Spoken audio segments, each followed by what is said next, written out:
Alright guys, today we're graphing tangent and cotangent. So first things first, here's what a basic tangent will look like. So pause the video, take a second, write it down. Here's some of the basic info about tangent graph. A couple things that'll come in handy here. Remembering that tangent equals sine over cosine, because we're going to relate it back to sine or cosine when graphing this to make it easier. The other main one, note that the period is pi, whereas a typical sine cosine graph, the base graph is typically a period of 2 pi. So there is a test question like this. A lot of people tend to get it wrong.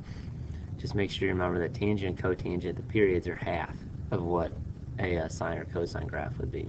So once again, pause, write this kind of stuff down. We'll go back over it here in class. Alright, so here what we'll notice and how we graph this. Notice how this is cosine on the bottom. So what happens is this graph actually has asymptotes through here. And where you get asymptotes from is where, if you have a fraction, you get a 0 in the denominator. So to graph a tangent graph, we're going to graph cosine because that's telling us where there's zeros, and the zeros happen to be where the asymptotes are. So if we graph a cosine graph, and normally I would always graph one more point off to the side to make it easier, and we'll talk more about that in class. But as you can see, asymptotes go wherever a base cosine graph crosses 0. Oops, I drew that way off. I'm supposed to go through here. There we go. So you see this got a 0, a 0, and a 0. And then the cosine graph, or sorry, the tangent graph itself just looks like a squiggly line between the asymptotes. So here's the main points for graphing. Asymptote to asymptote, so that means this distance to this distance, that's one period. Arrows go up to the right, so you go bottom left to top right. We're using cosine to figure out the asymptotes, and then where the amplitude comes into play. So if I draw in my cosine graph here, basic cosine graph, right? What you'll notice is that the top of the cosine graph is about midway through here, and that's the point for the cotangent. Likewise, the amplitude down here, that's the lowest the graph goes. It also comes up about midway through between the asymptote and the intercept. And so you just go halfway between the asymptote and the intercept, and then down to the amplitude. Same thing over here. Asymptote is here, so halfway between the intercept asymptote, go up half, and that's where you figure out the 3 points you actually need. So then, whoops, hopefully your graph looks better than that. Here's cotangent. Take a second, write it down. Obviously, one thing you'll notice, it looks just like a tangent graph, except top and bottoms are reversed, where it's going top left to bottom right. It's just going in the opposite direction. Basic info, once again, copy it down. You'll also notice here, typical period is pi versus 2 pi of sine or cosine. And now the main difference is sine's on the bottom. So therefore, when we do our base graph first, we're going to graph a sine graph to find all of our asymptotes. Alright, so like I was just saying, if we draw in a sine graph, oops, that's not what I wanted to do. Sine graph would start at intercept, maximum intercept, minimum intercept. So what you'll notice is wherever sine crosses 0, crosses the x-axis, you have our asymptotes.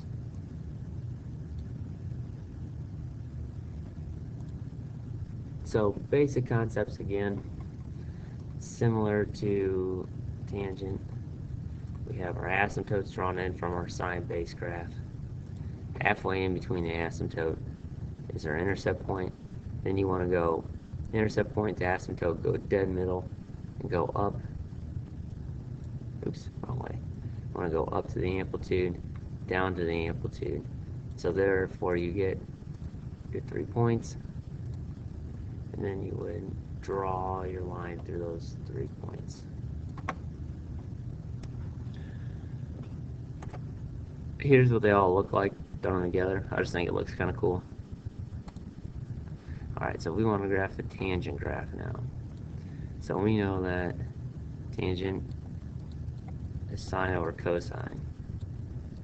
So that means we want to use cosine as our base graph. So we're going to first graph y equals 2 cosine of 3x. So for this graph, a is 2. The period of the cosine graph is 2 pi over b, so it's 2 pi over 3. Now, where everyone gets confused with this is this is the period for cosine. It is not the period for tangent. Tangent will be half of this. So we draw our graph in 2 pi over 3, pi over 3, pi over 6.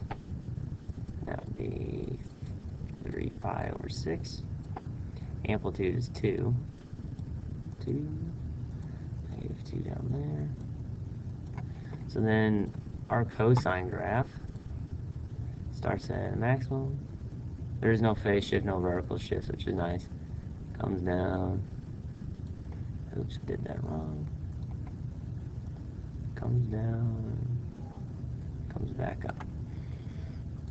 So that means our asymptotes are where it hits the x-axis, which is there and there. Has a middle piece here. So then we know it's going bottom left to top right for tangent. So then halfway in between the intercept and the asymptote up to the amplitude height, which is 2. Likewise, intercept, asymptote down to the amplitude, which is also negative 2. And then we are connecting the dots. So hopefully it looks a little better than that. It looks kind of disjointed and messed up, but that's our basic tangent graph. Make sure once again that you know this is the period for tangent. So the period is actually just pi over 3. It's half of whatever this one is. Okay, here we want to graph the cotangent. One thing to keep in mind is what does the negative do? And what the negative at in the front's going to do, just like with our sines and cosines, when it flips maximums and minimums, it does that. So what it actually will do is it'll make a cotangent graph look like a tangent graph. Alright, so let's see. We're going to use sine, because it's cosine over sine, so we're going to graph y equals negative 3 sine. We might as well factor out our b, which is pi x plus 1.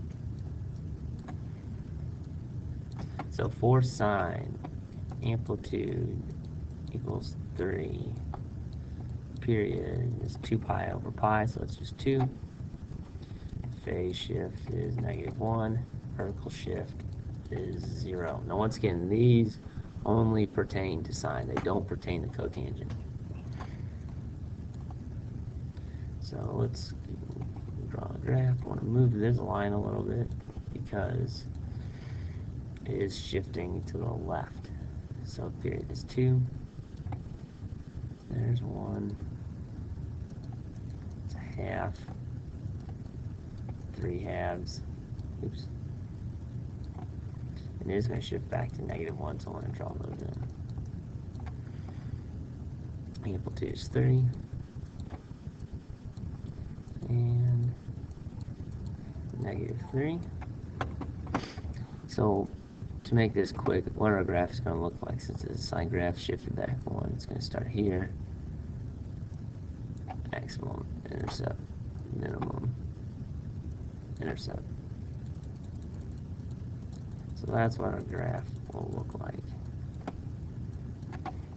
So then when we draw in our tangent, the asymptotes will go through.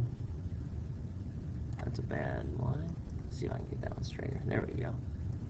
Asymptotes will go through those zeros, and then it starts intercept is in between. Now normally a cotangent goes from here to here, but since it is negative, it's going to look like a tangent graph. So what used to be a maximum here now becomes a minimum. What used to be a minimum here now becomes a maximum. So we draw two of them because we want two periods. Halfway between the asymptote intercept point, at the mag or the minimum there. Intercept, asymptote, up to the amplitude again. That's our 3 points. Ooh, that's really bad. Same idea here. That'll look a little bit better. Then once again, keeping in mind, this is the period for tangent. So that would equal 1. Keep that in mind. Alright, that's it for today. Hopefully that makes sense. And I'll see you guys later.